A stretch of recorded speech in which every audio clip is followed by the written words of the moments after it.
Okey geng, disebabkan pakcoy yang saya semar tu terlampau banyak. Terlampau banyak. Jadi saya kena wei ke abang saya. Ni dia buat situ. Apa-apa? Jom kita layan video dulu.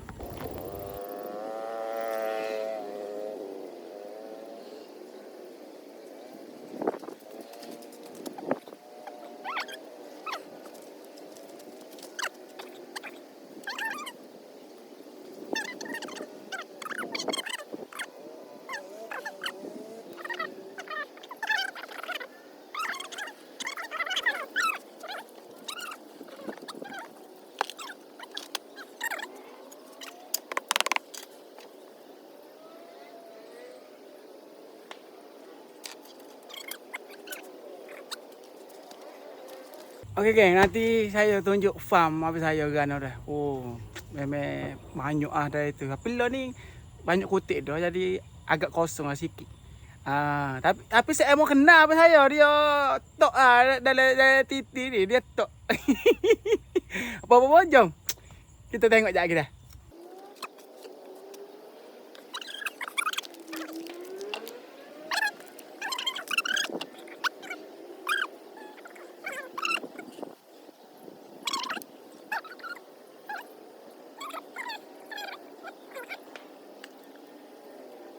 Okey geng, jom kita pergi tengok dalam farm abang saya ke mana dah. Gapo ada, gapo tak ada.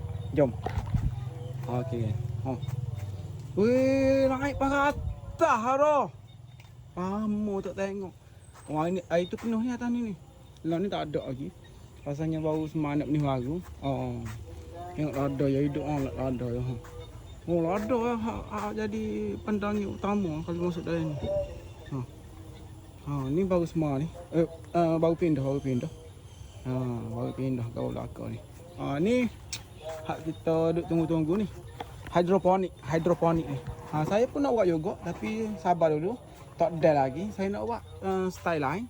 Dia buat style gini, saya nak buat style lain lah. Ni. Hari bawah ni bagi ada air lah kan ni. Ada air dah wajar lah. Layu habis dah. Habis tempoh ni, Kita habis saya akan tukar balik lah. Pakai buat baru pula ni. Rombel ni buat doh ni. Ni pokok tomato dia ni. Layu dah ni pokok tomato banyak lagi ni. Anak tomato ni. Ni hak dia buat. Hak saya buat pula ni kan. Ni hak dia buat.